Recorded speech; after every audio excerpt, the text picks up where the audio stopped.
Hello and welcome back to innovative institute. आज के इस वीडियो से हम मैक्रो इकोनॉमिक्स स्टार्ट करने जा रहे हैं और हमारा पहला चैप्टर होगा national income accounting. National income accounting के कंसेप्ट पे आने से पहले हम कुछ एक बेसिक कंसेप्ट देख लेते हैं। जैसे कि पहला हमारा होगा डिफरेंस बिटवीन माइक्रो इकोनॉमिक्स और macro economics. Micro word micro का मतलब होता है स्मॉल और मैक्रो का मतलब होता है लार्ज। तो माइक्रो का मतलब ये हो गया कि इकोनॉमी की स्मॉल यूनिट्स की स्टडी, और मैक्रो इकोनॉमिक्स हो गया लार्ज यानी इकोनॉमी एज अ होल, उन स्मॉल यूनिट्स को कंबाइन करके एक इकोनॉमी कंसिडर करना, उस पूरी इकोनॉमी को एज अ होल स्टडी करना, ना कि इंडिविजुअल यूनिट्स को स्टडी करना। तो पहला हमारा जो डिफरेंस आ जाएगा, basis of difference will be degree of aggregation. तो micro economics is the study of problems relating to individual economic units और single economic units like an individual, a household, firm, industry. Or macroeconomics taking all these units, considering all these units as a whole, that is economy as a whole. दूसरा आते हैं assumptions पर। Micro economics में assumption होती है कि there is full employment level in the economy, यानी resources जितने भी हैं they are fully employed। और मैक्रो इकोनॉमिक्स में जो assumption होती है that is there is optimum allocation of resources।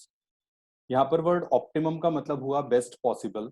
Best possible का मतलब प्रॉफिट मैक्सिमम हो या फिर कॉस्ट मिनिमम हो, इस तरह से हम रिसोर्सेज का एलोकेशन करें। तो ये assumptions हो जाएंगी माइक्रो और मैक्रो इकोनॉमिक्स की। अब फोकस किस पे होता है माइक्रो का? जो मैक्रो का assumption है वही आपका फोकस है माइक्रो इकोनॉमिक्स का, यानी कि हम ऑप्टिमम एलोकेशन ऑफ रिसोर्सेज किस तरह से अचीव करेंगे। That is the study of problems and policies related to the optimum allocation of resources। Macro economics में फोकस हमारा वही होता है जो माइक्रो इकोनॉमिक्स का हमारा अजम्पशन है, that is full employment level किस तरह से हम अचीव करेंगे इकोनॉमी में। तो that is the study of problems and policies related to full employment and growth of resources in the economy. फिर बात करते हैं बेसिक पैरामीटर की, क्योंकि माइक्रो इकोनॉमिक्स में जितनी भी स्टडीज होती हैं हमारी वो सब प्राइस के अराउंड होती हैं, तो हमारा बेसिक पैरामीटर यहाँ पर प्राइस है।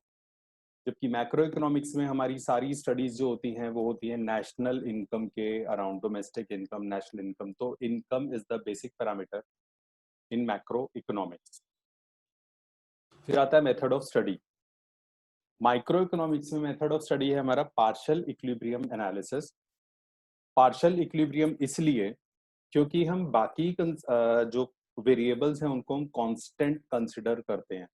जैसा कि आपको लॉ ऑफ डिमांड में ध्यान होगा कि जब हम लॉ ऑफ डिमांड करते हैं तो keeping other factors constant, there is inverse relation between price and demand.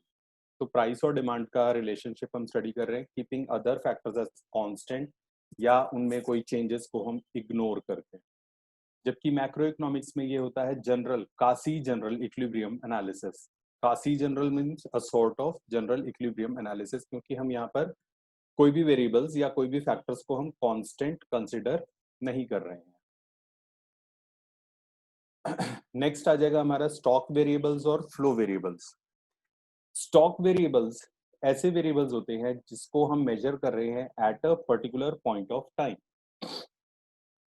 किसी एक पर्टिकुलर डेट पे, किसी एक पर्टिकुलर फिक्स्ड डे में, कोई एक पर्टिकुलर टाइम हो गया, कोई डे हो गया। तो उस तरह से जैसे 4 PM, 1 जनवरी को 4 PM पे हम मेजर कर रहे हैं। तो stock variables are those variables which are measured at a particular point of time.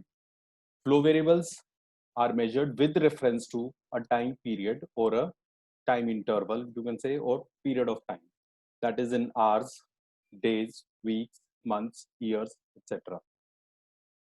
Stock variable का कोई टाइम डायमेंशन नहीं होता क्योंकि हम इसे point of time, eight a particular point of time पे मेजर कर रहे हैं। ज्योमेट्री में हमने पढ़ा है कि पॉइंट का कोई डायमेंशन नहीं होता, कोई लेंथ ब्रेड्थ नहीं होती, तो यहाँ पर कोई टाइम डायमेंशन नहीं है।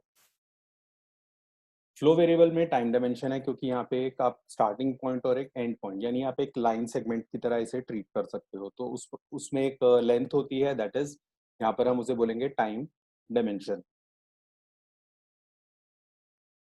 नेक्स्ट आता है एग्जाम्पल, वेल्थ जो है आपका स्टॉक वेरिएबल है, ठीक है, जबकि इनकम जो है हमारा फ्लो वेरिएबल है। हम इस तरह से इसे समझ सकते हैं कि जो बैलेंस शीट होती है, balance sheet is prepared at a particular point of time because balance sheet as at a particular date, and profit and loss account is prepared for a interval of time, that is profit and loss account for the year ended, so that is prepared for a year, and balance sheet is prepared at a particular point of time। तो जितना भी balance sheet की items हो जाएंगी वो सारी आपकी stock variables होंगी, जितने भी आपके प्रॉफिट एंड लॉस अकाउंट के जितने भी आइटम्स होंगे वो सारे आपके फ्लो वेरिएबल्स होंगे। For example capital assets, liabilities, inventories यानी स्टॉक, ये सारे आपके बैलेंस शीट के आइटम्स हैं, तो ये सब आपके स्टॉक वेरिएबल्स के एग्जांपल्स हो जाएंगे। उसी तरह से expenditure, savings, depreciation, interest etcetera, ये सारे आपके प्रॉफिट एंड लॉस अकाउंट के आइटम्स है, तो ये सब फ्लो वेरिएबल्स होंगे। इन्वेंट्रीज आपका स्टॉक वेरिएबल है, but change in inventory will be flow variable. तो दीज वर द एग्जांपल्स। अब हम आते हैं नेशनल इनकम अकाउंटिंग के कंसेप्ट पे। सबसे पहला हमारा कंसेप्ट आता है डोमेस्टिक प्रोडक्ट का। डोमेस्टिक प्रोडक्ट होता है एक अकाउंटिंग ईयर के दौरान एक कंट्री की डोमेस्टिक टेरिटरी के अंदर जितने भी गुड्स और सर्विसेज प्रोड्यूस किए जाते हैं उन सब की market value. So it is the market value of final goods and services produced within the domestic territory of the country during an accounting period. तो यहाँ पर एक कंसेप्ट आ रहा है domestic territory of a country. ये domestic territory of a country क्या होती है, इसको हम एक्सप्लेन करते हैं पहले। डोमेस्टिक और economic territory of a country includes political borders या political frontiers of the country, including territorial water यानी कि coast से कुछ distance water, that is this becomes a political frontier and the territorial waters।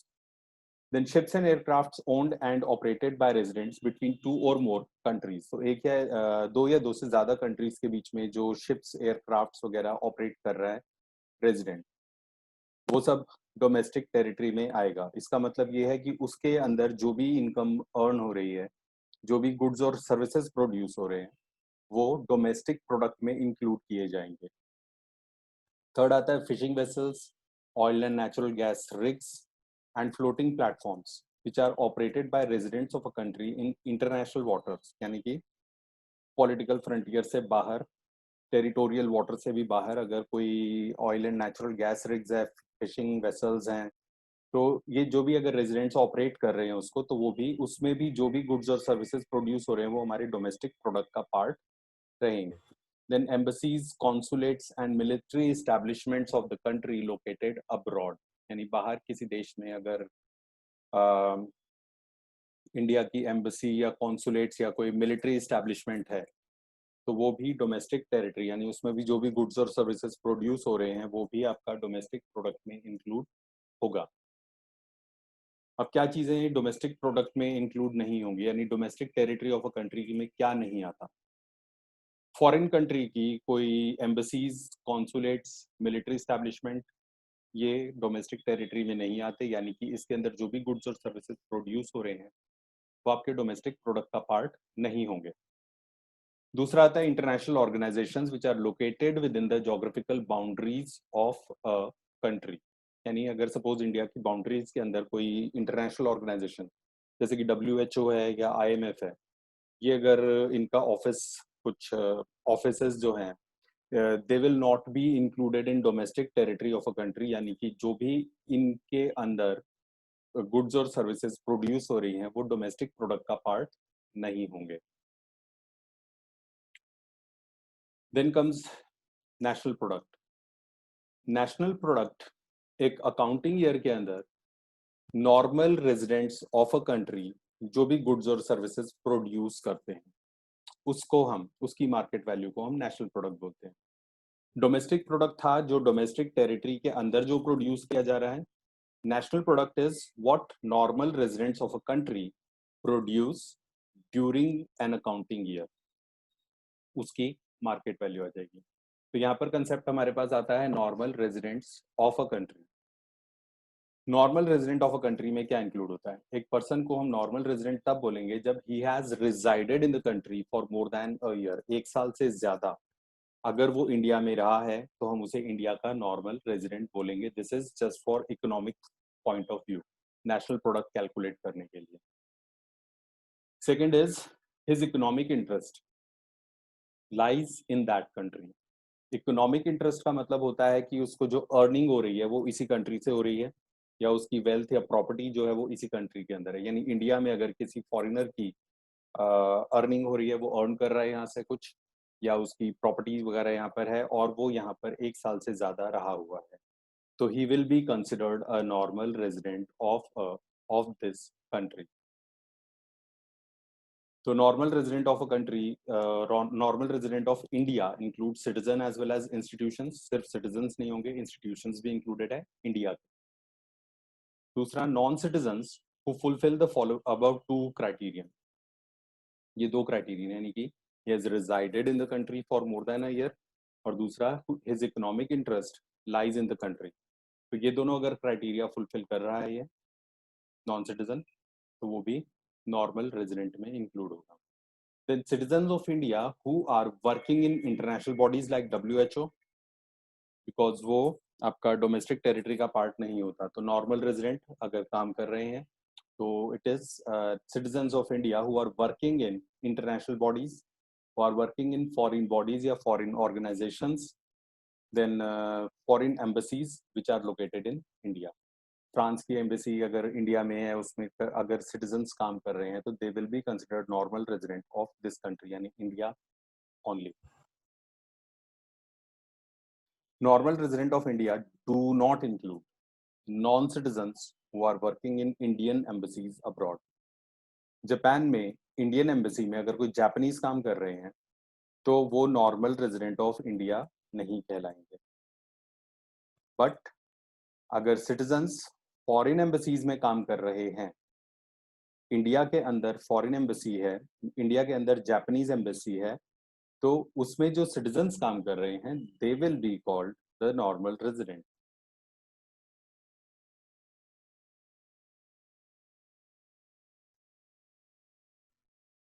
Next देखते हैं depreciation. Depreciation as you know is capital asset की value, capital asset जिसका use के कारण, नॉर्मल यूजेज के कारण उसकी वैल्यू में रिडक्शन हो रही है, that is reduction in the value of capital asset due to wear and tear, इसको हम डेप्रिसिएशन बोलते हैं। तो depreciation is the reduction in value. अब डेप्रिसिएशन से हमारी 2 कंसेप्ट बनती है, नेट प्रोडक्ट और ग्रॉस प्रोडक्ट। नेट प्रोडक्ट क्या होता है? Market value of the goods and services produced exclusive of the depreciation, and gross product will be again the market value of the goods and services produced including the depreciation। यानी net और gross में conversion अगर करना है, gross से अगर net में conversion करना है तो हमें ग्रॉस में से डेप्रीसिएशन माइनस करना होगा तो नेट आ जाएगा।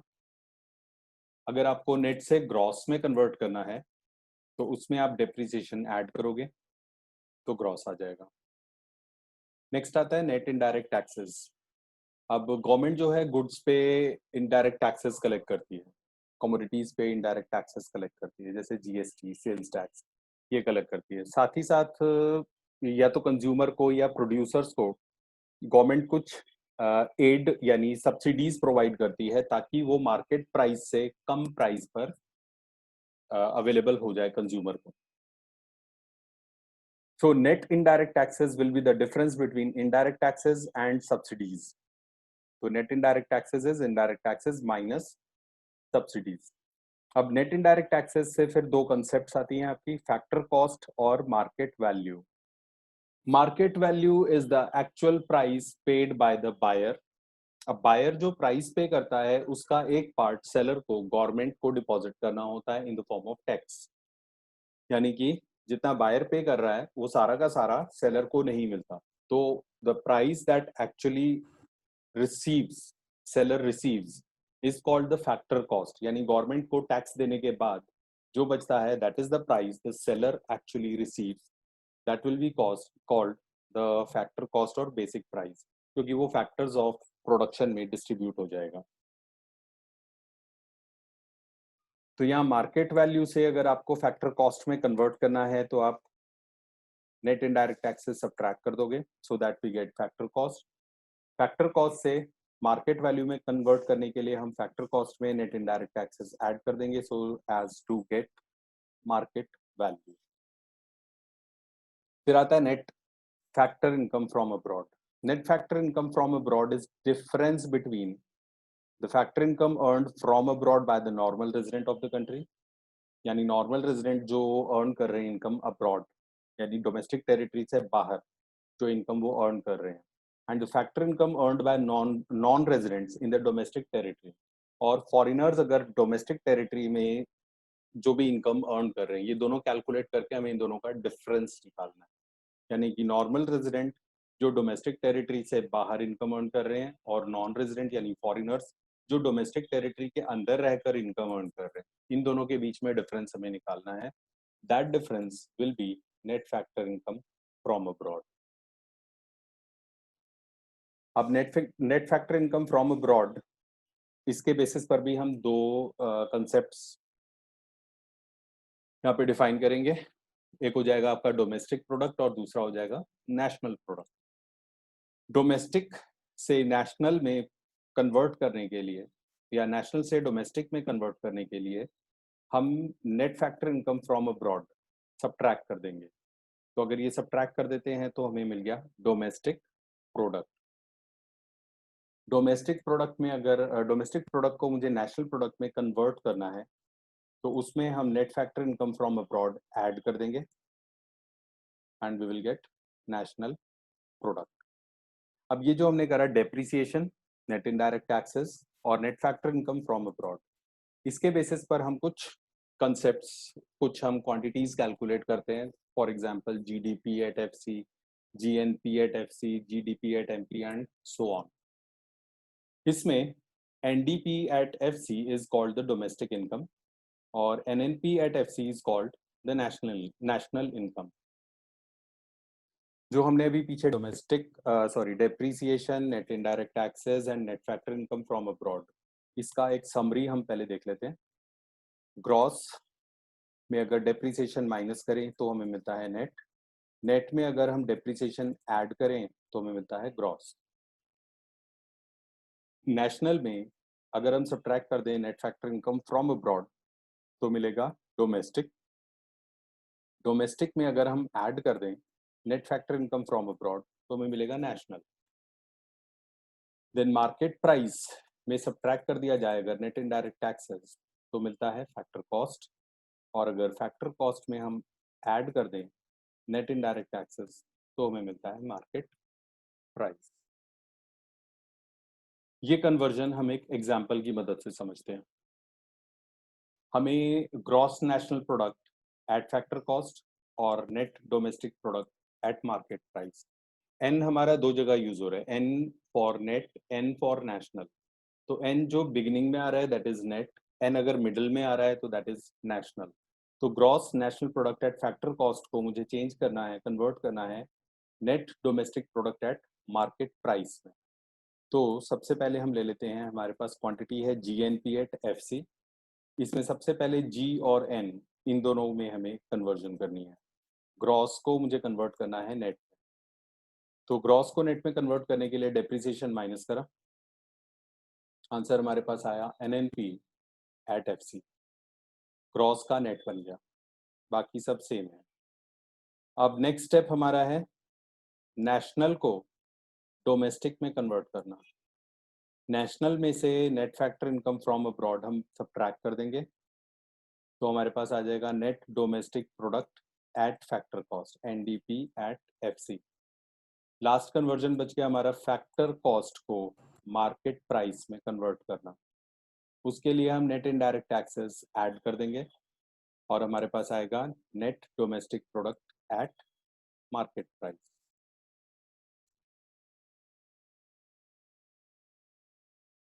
Circular flow of income and product, ये हमारा नेक्स्ट कंसेप्ट है। सर्कुलर फ्लो में हम पहले देखते हैं रियल फ्लो और मॉनेटरी फ्लो।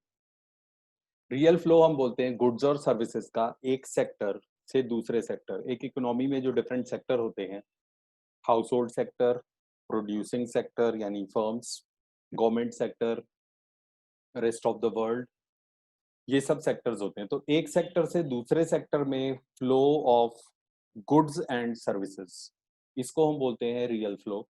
और मनी का फ्लो एक सेक्टर से दूसरे सेक्टर में, that is called the monetary flow और सिंपली मनी फ्लो। पहले हम मान लेते हैं दो सेक्टर्स हैं हमारे पास, हाउस होल्ड्स और प्रोड्यूसर्स। हाउस होल्ड्स जो है फैक्टर सर्विसेज प्रोवाइड करते हैं अपनी प्रोड्यूसर को, और प्रोड्यूसर्स बदले में गुड्स और सर्विसेज अपने देते हैं हाउस होल्ड्स को। इन गुड्स और सर्विसेज के बदले में हाउस होल्ड्स पेमेंट करते हैं in the form of expenditure on goods and services, और प्रोड्यूसर्स हाउस होल्ड को उनकी फैक्टर सर्विसेज के बदले में पेमेंट करते हैं, तो फैक्टर पेमेंट्स। तो ये जो अपर जो लूप है that is the flow of goods and services, क्योंकि उसमें गुड्स और सर्विसेज का फ्लो हो रहा है। और जो बॉटम वाला जो है, लोअर जो लूप है, दिस रिप्रेजेंट्स मनी फ्लो और मॉनेटरी फ्लो, क्योंकि यहाँ पे मनी का flow, this is representing the money flow.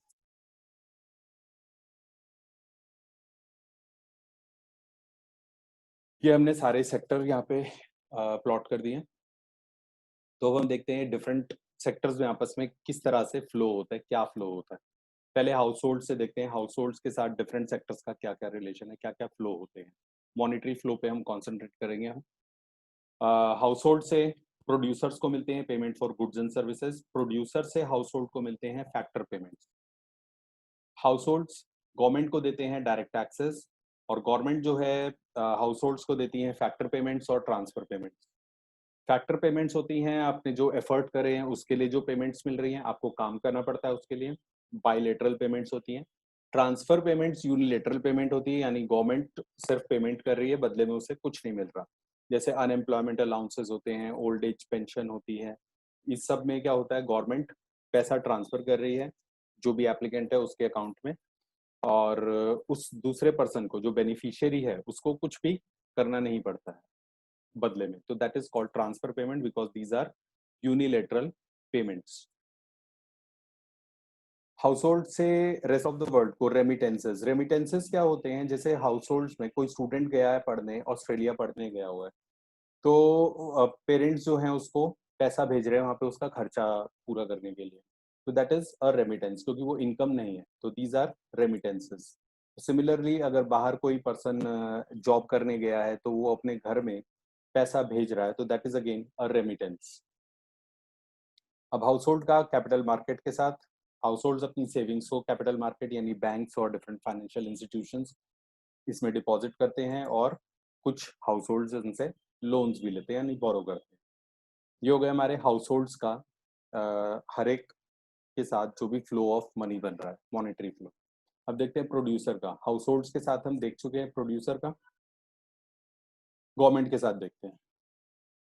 Producers government को इनडायरेक्ट टैक्सेस पे करते हैं, और गवर्नमेंट बदले में उन्हें subsidies, expenditure on goods and services, इस तरह से मनी फ्लो गवर्नमेंट से प्रोड्यूसर्स में होता है।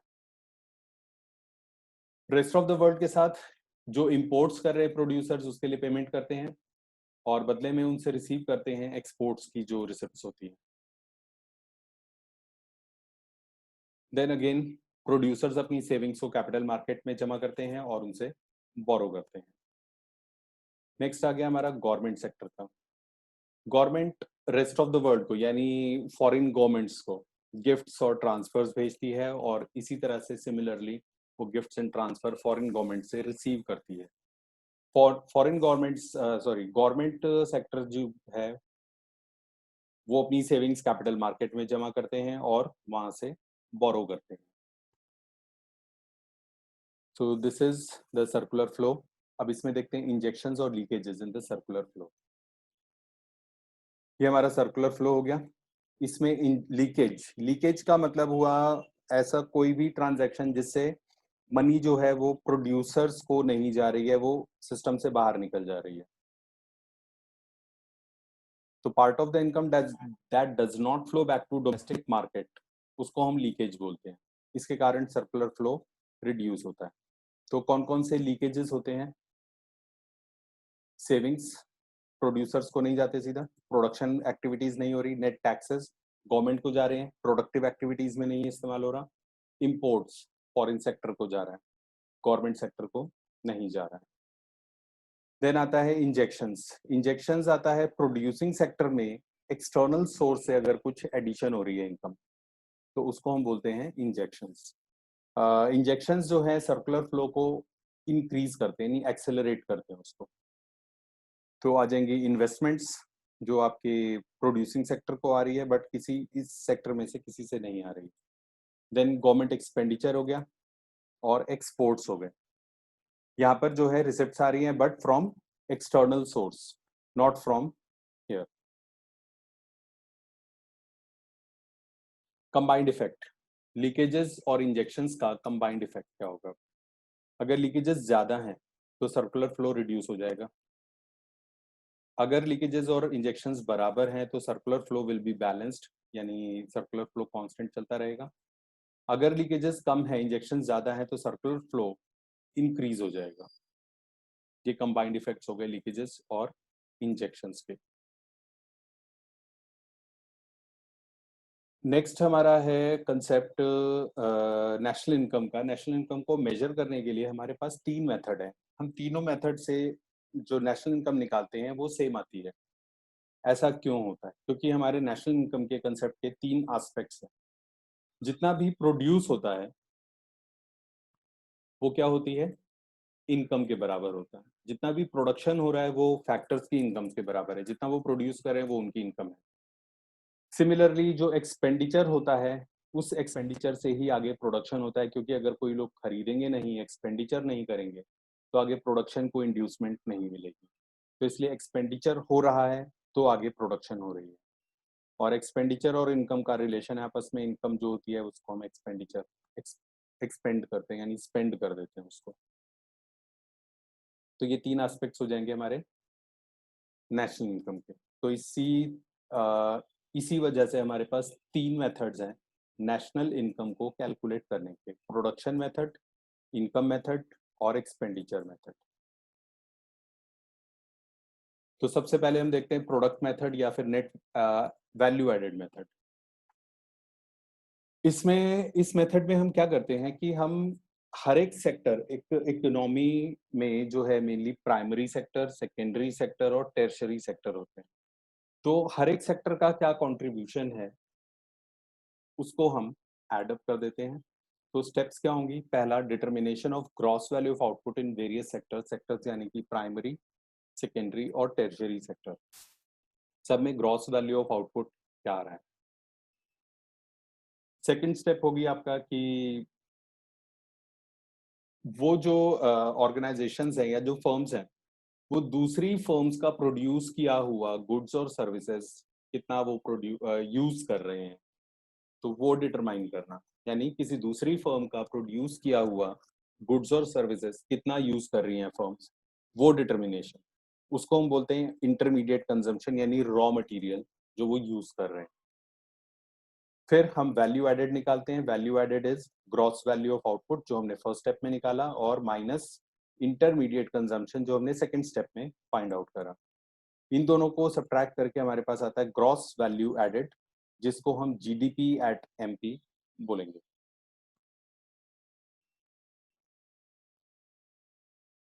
प्रोडक्शन मेथड में डबल काउंटिंग की प्रॉब्लम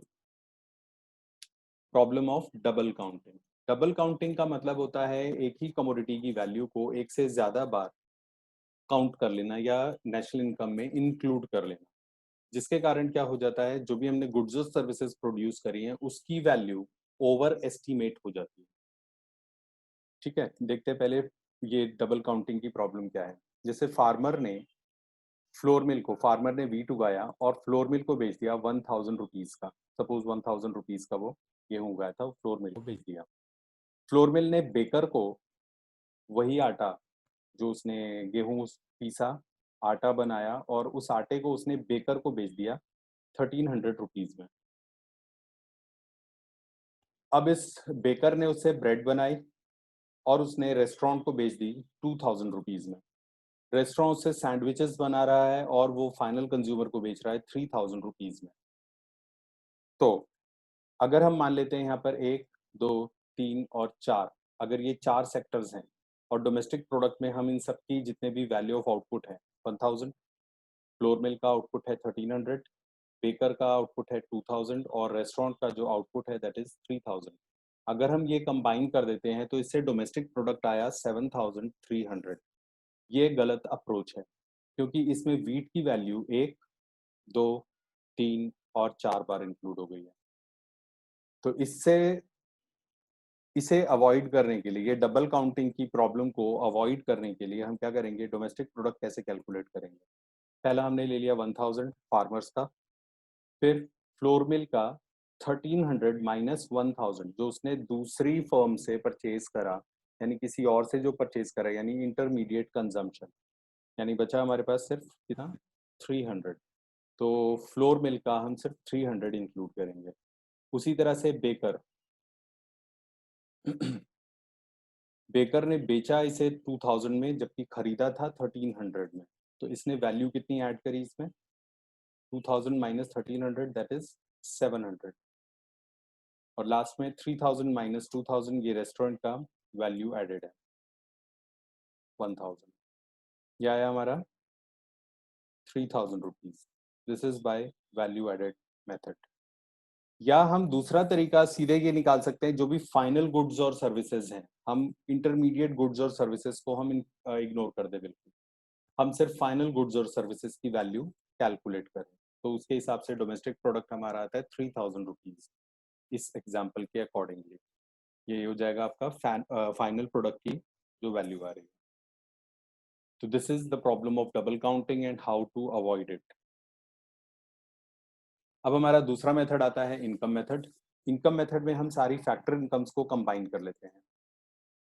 तो डोमेस्टिक फैक्टर इनकम निकालने के लिए सबसे पहला compensation of employees, that is people who are working for others, यानी एम्प्लॉयड है, किसी के पास जॉब कर रहे हैं, तो ऐसे लोगों की जो इनकम हो जाएगी।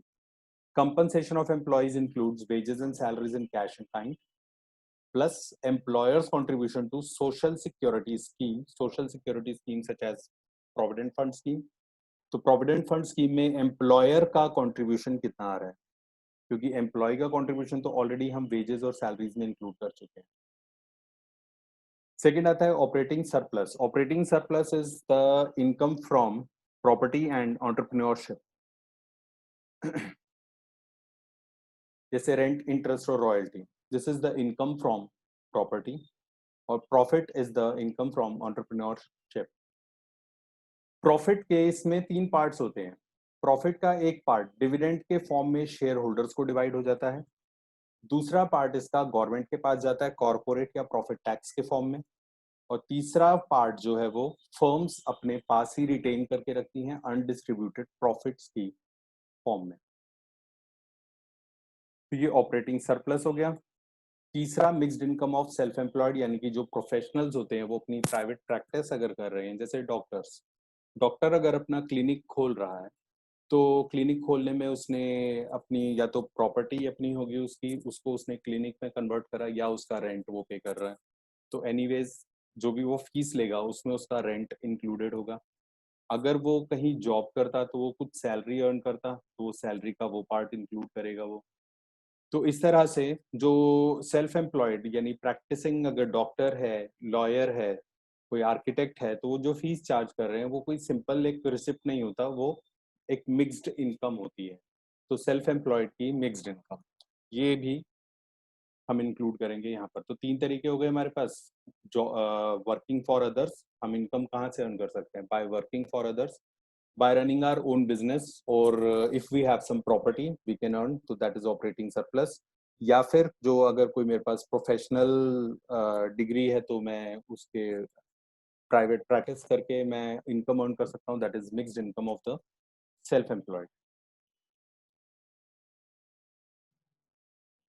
तो अगर हम इन सब तीनों को ऐड कर देते हैं, compensation of employees, operating surplus and mixed income of self employed, तो हमारे पास आता है डोमेस्टिक इनकम यानी कि एनडीपी एट एफसी। तीसरा मेथड है एक्सपेंडिचर मेथड। एक्सपेंडिचर मेथड को हम कंजम्पशन एंड इन्वेस्टमेंट मेथड भी बोलते हैं, क्योंकि जो भी हम एक्सपेंडिचर करते हैं वो हमारा एक्सपेंडिचर होता है आइदर फॉर कंजम्पशन और फॉर इन्वेस्टमेंट। तो कंजम्पशन एंड इन्वेस्टमेंट मेथड या फिर इनकम डिस्पोजल मेथड, यानी इनकम हम डिस्पोज ऑफ कर रहे हैं, एक्सपेंडिचर कर रहे हैं। तो हमें निकालना है फाइनल एक्सपेंडिचर। सबसे पहले हम निकालेंगे final private final consumption expenditure. Private final consumption expenditure में durable goods, semi durable goods, non durable goods और सर्विसेज, इन सब पे जो भी प्राइवेट इंडिविजुअल्स अपना एक्सपेंडिचर कर रहे हैं, कंजम्पशन एक्सपेंडिचर कर रहे हैं, वो आ जाएगा। Government final consumption expenditure, compensation, employees को कंपनसेशन पे कर रहे हैं, गुड्स और सर्विसेज परचेज कर रहे हैं, यानी कलेक्टिव वांट्स के लिए गुड्स एंड सर्विसेज परचेज कर रहे हैं। जैसे सड़क बनाने के लिए जो भी उनको मटेरियल चाहिए वो परचेज कर रहे हैं, तो that is purchase of goods and services for satisfaction of collective wants.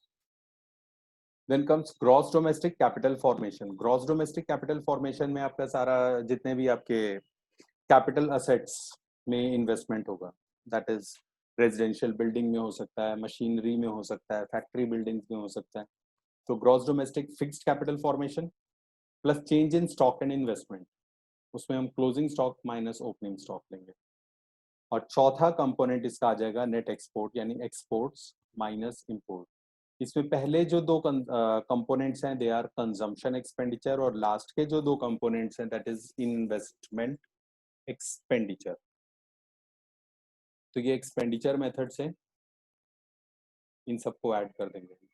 जो भी हमने ये जो चार कंपोनेंट हमने लिए इन चारों को अगर हम ऐड कर देंगे तो हमें मिल जाएगा जीडीपी एट एमपी।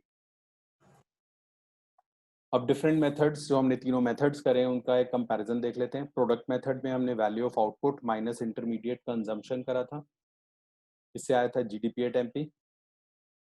उसमें हम डेप्रिसिएशन माइनस करते हैं तो इस ग्रॉस का नेट बन जाएगा, यानी एनडीपी एट एमपी। फिर अगर इसमें हम नेट इनडायरेक्ट टैक्सेस अगर हम डिडक्ट कर देते हैं तो इस मार्केट प्राइस का फैक्टर कॉस्ट बन जाएगा, तो एनडीपी एट फैक्टर कॉस्ट। और इसमें अगर हम net factor income from abroad उसको अगर हम ऐड कर देते हैं तो हमारे पास आ जाएगा एनएनपी एट एफसी, यानी नेशनल इनकम।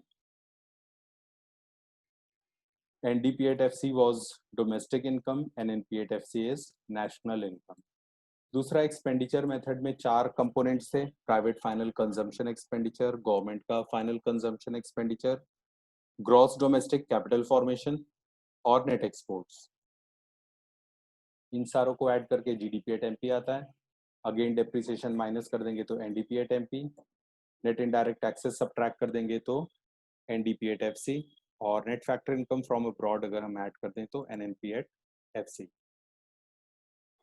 इनकम मेथड में compensation of employees, operating surplus, mixed income of self employed, इन सबको ऐड करके हम सीधा हमें जो मिलता है that is NDP at FC. इसमें net factor income from abroad add कर दिया तो हमारे पास आ जाएगा एनएनपी एट एफसी, यानी नेशनल इनकम। क्या क्या प्रिकॉशंस हमें नेशनल इनकम के मेजरमेंट में लेनी चाहिए? पहला, सेकेंड हैंड गुड्स का परचेज जो है, expenditure on purchase of second hand goods, इसको हमें इंक्लूड नहीं करना चाहिए नेशनल इनकम में, क्योंकि वो ऑलरेडी उस ईयर में इंक्लूड किया गया था जिस ईयर में उस गुड का प्रोडक्शन हुआ था। Expenditure on purchase of shares and debentures, ये इंक्लूड नहीं होना चाहिए, क्योंकि this is just transfer of ownership, इससे कोई नया असेट नहीं जनरेट हो रहा, ये सिर्फ क्या हो रहा है, पेपर क्लेम्स, यानी कि ओनरशिप ट्रांसफर हो रही है बस। ट्रांसफर पेमेंट्स इंक्लूड नहीं होती। एक्सपेंडिचर ऑन इंटरमीडिएट कंजम्पशन, ये इंक्लूड नहीं होता, यानी आप इसे डिडक्ट कर दोगे। इलीगल इनकम्स, इसको इंक्लूड नहीं करते क्योंकि इसके लिए डेटा कलेक्ट करना इम्पॉसिबल होता है। Windfall gains such as amount won in lottery, क्योंकि ये प्रोडक्टिव पर्पस के लिए इस्तेमाल नहीं होती है, सो देयरफॉर इसे इंक्लूड नहीं किया जाता। Personal direct tax, income tax की तरह जो होते हैं वो ऑलरेडी सैलरी में इंक्लूड होते हैं, तो सेपरेटली हमें इंक्लूड नहीं करना होता उसको। वैल्यू ऑफ फाइनल गुड्स हम इंक्लूड करेंगे।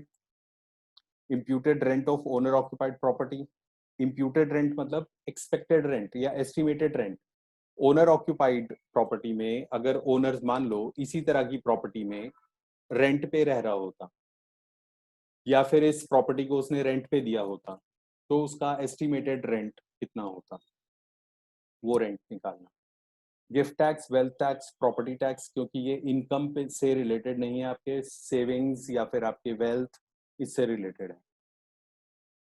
प्रोडक्शन फॉर सेल्फ कंजम्पशन ये इंक्लूड किया जाता है।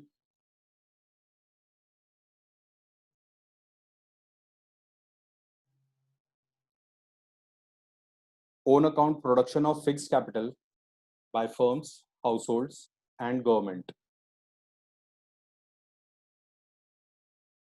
तो ये सब चीजें हम इंक्लूड नहीं करते, हम इसको एक्सक्लूड करते हैं नेशनल इनकम से। और इनको value of final goods, imputed rent of owner occupied property, gift tax, wealth tax, property tax etc, क्योंकि ये पास्ट सेविंग्स पर है, इनकम में इंक्लूडेड नहीं था ये, तो इसलिए हम इसे इंक्लूड कर रहे हैं। प्रोडक्शन फॉर सेल्फ कंजम्पशन ये इंक्लूड होता है own account production of fixed capital by the firms, households and government, ये हम सब इंक्लूड करते हैं इसमें। नेशनल इनकम एग्रीगेट्स अब देखते हैं। नेशनल इनकम एग्रीगेट्स में हमें एम होता है हमारा, डोमेस्टिक प्रोडक्ट है हमारे पास और मुझे निकालना है कि पर्सनल डिस्पोजेबल इनकम कितनी होगी। Personal disposable income is individuals को जो फ्रीली वो स्पेंड कर सकते हैं, वो इनकम कैलकुलेट करना। तो हम पहले देखते हैं डोमेस्टिक प्रोडक्ट है हमारे पास, ये पूरा डोमेस्टिक प्रोडक्ट हो गया। डोमेस्टिक प्रोडक्ट दो पार्ट्स में डिवाइडेड है, प्राइवेट सेक्टर का इसमें कंट्रीब्यूशन हो गया और गवर्नमेंट सेक्टर का कंट्रीब्यूशन हो गया। अब इसमें से हमें ये गवर्नमेंट सेक्टर का कंट्रीब्यूशन हटाना है क्योंकि मुझे चाहिए पर्सनल डिस्पोजेबल इनकम। तो पर्सनल डिस्पोजेबल इनकम हमारा गवर्नमेंट सेक्टर में नहीं आती, वो प्राइवेट सेक्टर में आएगी। तो मुझे पहले गवर्नमेंट सेक्टर का जो पार्ट है वो हटाना है। गवर्नमेंट सेक्टर का पार्ट हटाने के लिए हम क्या करेंगे, income of government administrative department from property and entrepreneurship, इसको हम सब्ट्रैक्ट कर देंगे। और savings of non departmental enterprises, इसको हम सब्ट्रैक्ट कर देंगे। यानी कि गवर्नमेंट सेक्टर की इनकम डिडक्ट हो गई ये दो कंपोनेंट डिडक्ट करने से। अब जो हमारे पास बचेगा that is income accruing to private sector from domestic product. अब इसमें जो प्राइवेट इंडिविजुअल या प्राइवेट फर्म्स हैं उनको सिर्फ फैक्टर इनकम्स के अलावा या डोमेस्टिक टेरिटरी के अंदर जो इनकम अर्न कर रहे हैं उसके अलावा भी कुछ और इनकम मिलती है, जैसे transfers both from government and rest of the world, जितने भी ट्रांसफर्स होंगे वो इंक्लूड होते हैं। इंटरेस्ट ऑन नेशनल डेट और पब्लिक डेट्स और net factor income from abroad. तो इसको अगर हम सबको ऐड कर देते हैं तो हमारे पास आ जाती है private income, this becomes the private income. Private income के बाद प्राइवेट इनकम के दो पार्ट्स क्या क्या हैं, income of the individual and income of the firms. अब हमने बात करी थी कि इंडिविजुअल्स की जो फ्रीली जिसको वो स्पेंड कर सकते हैं वो इनकम हमें कैलकुलेट करनी है। तो हमें इनकम ऑफ द फर्म्स यहाँ से डिडक्ट करना है। तो income of the firms deduct करने के लिए profit income of the firms होती है। उसमें से हमने पीछे देखा था कि प्रॉफिट के तीन पार्ट्स होते हैं, डिविडेंड, कॉर्पोरेट टैक्स और अनडिस्ट्रीब्यूटेड प्रॉफिट्स। उसमें से डिविडेंड इंडिविजुअल्स के पास ही जाता है। तो यानी फर्म्स के पास जो इनकम गई, यानी जो इंडिविजुअल्स के पास नहीं आया वो डिडक्ट कर देंगे। प्रॉफिट टैक्स और अनडिस्ट्रीब्यूटेड प्रॉफिट्स, इसको हम डिडक्ट कर देंगे तो हमारे पास आ गई इनकम ऑफ द इंडिविजुअल्स यानी पर्सनल इनकम। अब पर्सनल इनकम में से, पर्सनल इनकम के भी दो पार्ट हैं, डिस्पोजेबल इनकम जिसको वो आसानी से खर्च कर सकता है, मतलब अपनी विशेष के अकॉर्डिंगली खर्च कर सकता है, और कुछ कंपलसरी पेमेंट्स। कंपलसरी पेमेंट्स अब क्या है, डायरेक्ट टैक्सेस और miscellaneous receipts of the government. इन दोनों को अगर आप डिडक्ट कर दोगे तो आपके पास आता है personal disposable income.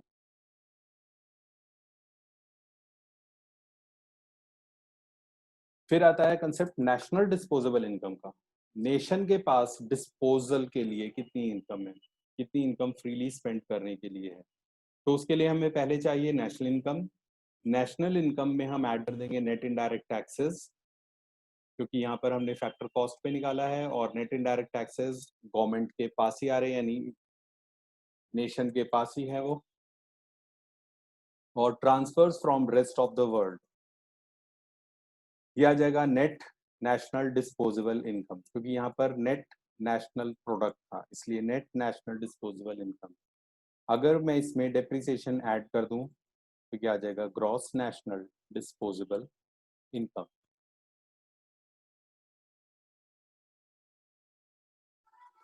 National income को मेजर करने में क्या डिफिकल्टीज आती हैं? पहली कंसेप्चुअल या थ्योरेटिकल डिफिकल्टीज। सबसे पहला आता है फाइनल गुड्स और इंटरमीडिएट गुड्स में डिफरेंशिएट करना, कि जो कंज्यूमर जो भी लेकर जा रहा है इनको, वो फाइनल गुड्स की तरह उसको यूज करेगा कि इंटरमीडिएट गुड्स की तरह यूज करने वाला है। Difficulty due to continuous changes in price, कि जब रॉ मटेरियल को आपने प्रोसेस में डाला तो उसका प्राइस कुछ और था, लेकिन जब वो गुड बनते बनते बाहर निकला उसकी डिफरेंट स्टेजेस में, जहाँ पर आपका प्रोडक्शन टाइम लंबा होता है, तो मान लीजिए उसका प्राइस चेंज हो गया, तो किस वैल्यू पर हम उसको, मतलब किस पे हम इवैल्यूएट करेंगे। Difficulty in valuing services rendered without reward, for example housewife की सर्विसेज, या फिर अगर डॉक्टर जो है अपने फैमिली मेंबर को ट्रीट कर रहा है तो उसमें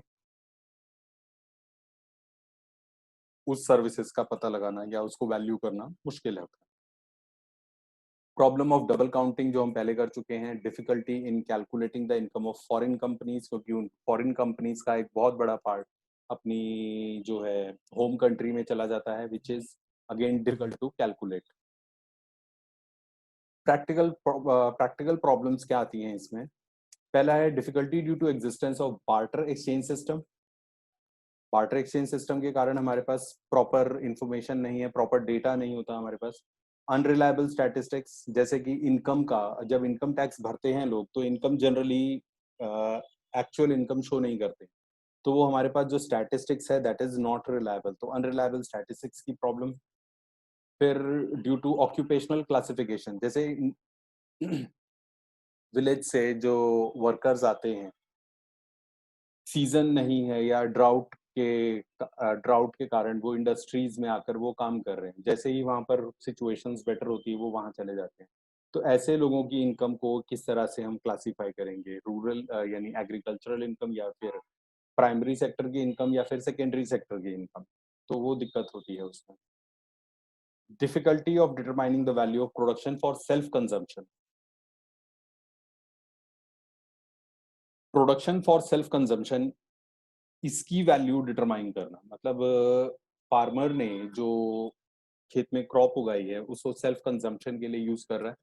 मार्केटेबल सरप्लस उसके पास कम है, जितना मार्केटेबल सरप्लस है उसने जाके बेच दिया, लेकिन सेल्फ कंजम्पशन, तो उस सेल्फ कंजम्पशन के लिए जो उसने प्रोड्यूस करा है उसकी वैल्यू डिटरमाइन करना कि वो वैल्यू कितनी है, उसके लिए हमारे पास डेटा नहीं होता है।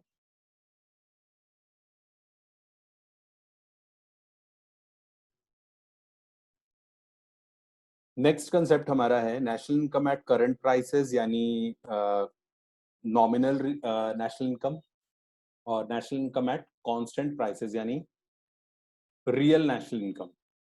तो पहले देखते हैं national income at current prices यानी कि नॉमिनल नेशनल इनकम या मॉनेटरी नेशनल इनकम। क्या होती है ये? गुड्स एंड सर्विसेज का वैल्यू जो आप करंट प्राइसेस यानी प्रिवेलिंग प्राइसेस पे निकाल रहे हो, ठीक है? तो इसमें जो भी आपका गुड्स और सर्विसेज है उसको आप प्रिवेलिंग प्राइसेस से मल्टीप्लाई कर दोगे तो आपके पास टोटल नेशनल इनकम आ जाएगी। तो this is national income at current prices. मान लेते हैं हमारे पास दो ही कमोडिटीज हैं। 2010-11 हमारा बेस ईयर है और 2018-19 हमारा करंट ईयर है। तो हम करंट ईयर की प्राइसेस पर मान लेते हैं क्वांटिटी हम कांस्टेंट रखते हैं। क्वांटिटी कांस्टेंट रखने पर भी प्राइसेस में चेंज आ गया। 2010-11 में प्राइस जो थे 20 और 60 ए और बी के, वो प्राइस 50 और 90 रुपीज हो गए हैं। तो इसके कारण जो है नेशनल इनकम यहाँ पर क्या आ जाएगी, अगर मैं इन्हीं दोनों, हम मान लेते हैं यही दो गुड्स प्रोड्यूस होते हैं, तो इसकी वैल्यू आ गई 9500। जबकि ये दोनों क्वांटिटीज जो हैं कांस्टेंट है, फिर भी नेशनल नेशनल इनकम लगभग डबल हो गई है। इसका मतलब जो नॉमिनल नेशनल इनकम है या national income at current prices है, ये आपका रिलायबल सोर्स नहीं है टू फाइंड मतलब वेलफेयर या फिर ग्रोथ कैलकुलेट करने का। मतलब हम ये देखें कि इसको स्टडी करके हम अगर ग्रोथ को जानना चाहते हैं इकोनॉमी की, तो ये रिलायबल मेजर नहीं है, क्योंकि अगर कांस्टेंट रहती है क्वांटिटीज, यानी कि 2010 से लेकर 2018 तक क्वांटिटीज में कोई चेंज नहीं आया, प्रोडक्शन उतना का उतना ही है, फिर भी नेशनल इनकम डबल हो रही है, that is just because prices have increased.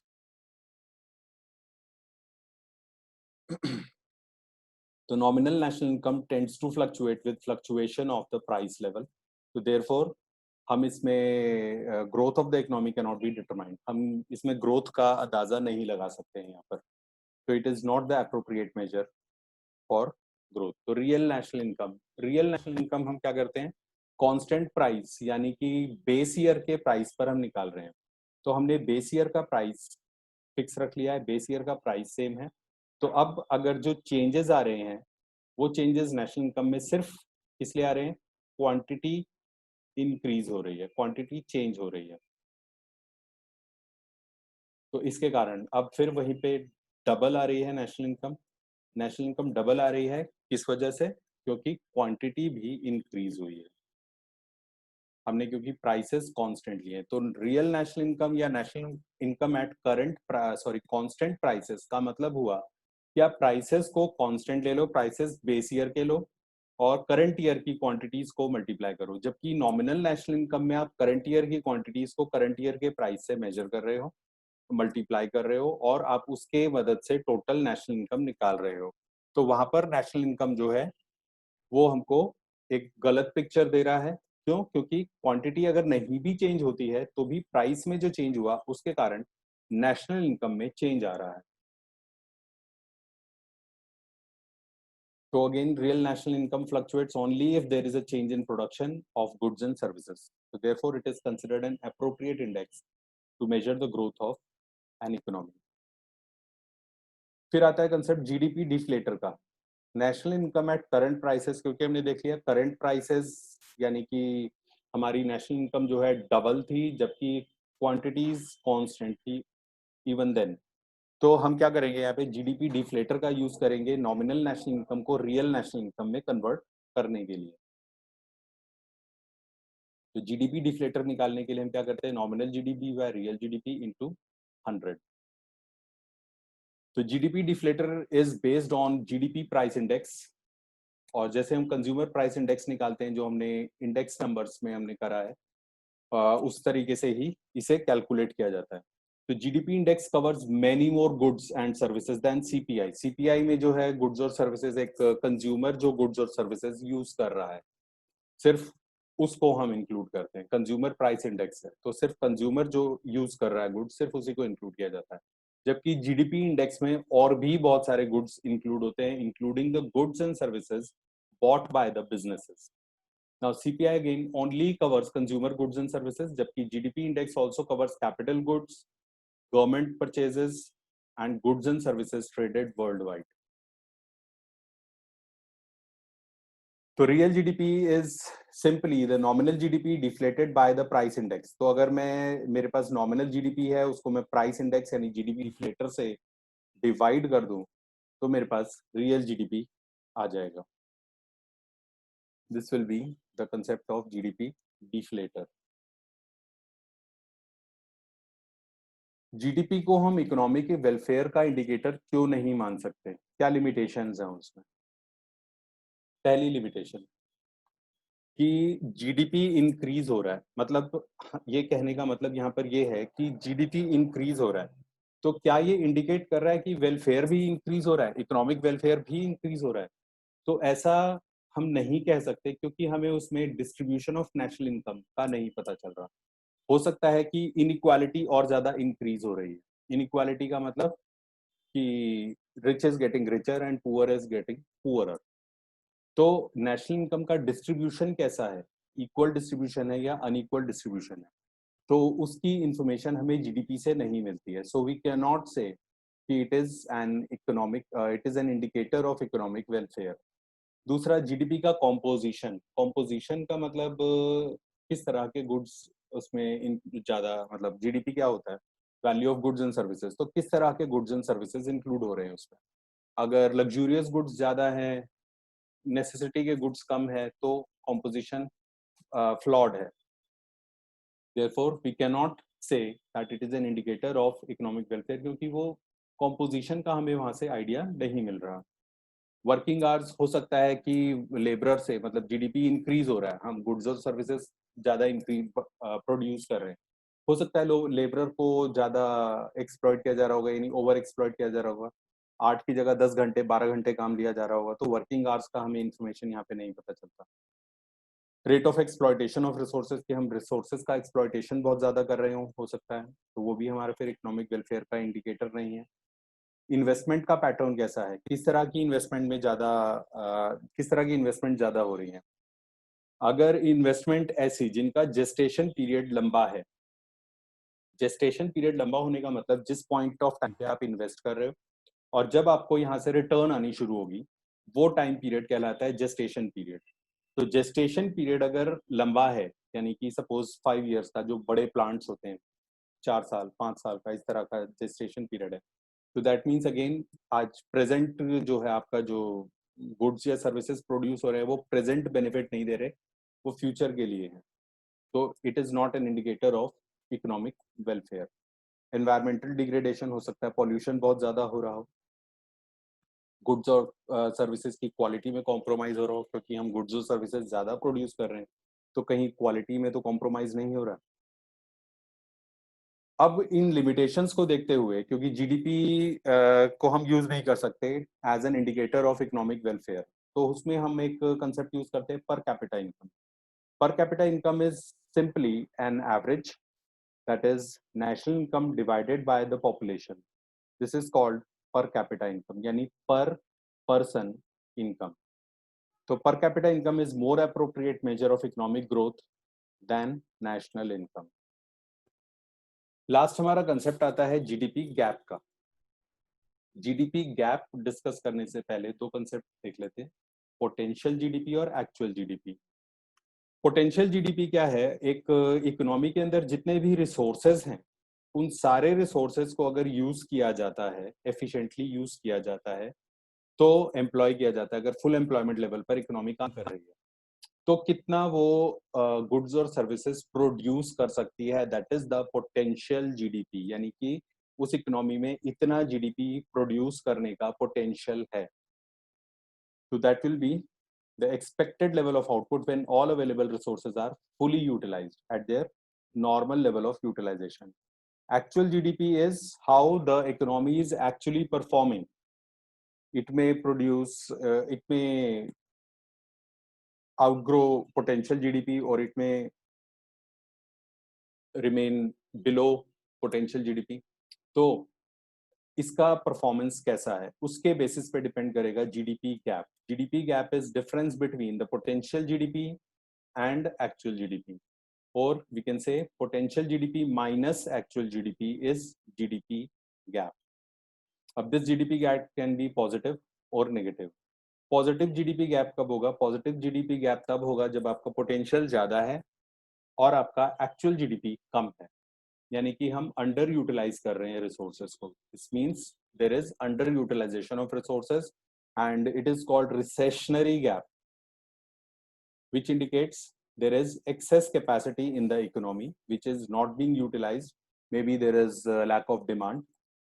So if अगर हम इसका ग्राफ बनाते हैं, तो एक्स एक्सिस पे अगर जीडीपी ले रहे हैं और वाई एक्सिस पे प्राइसेस हम मेजर कर रहे हैं, तो पोटेंशियल जीडीपी इस लेवल पर है और जबकि एक्चुअल जीडीपी उससे लोअर लेवल पर है।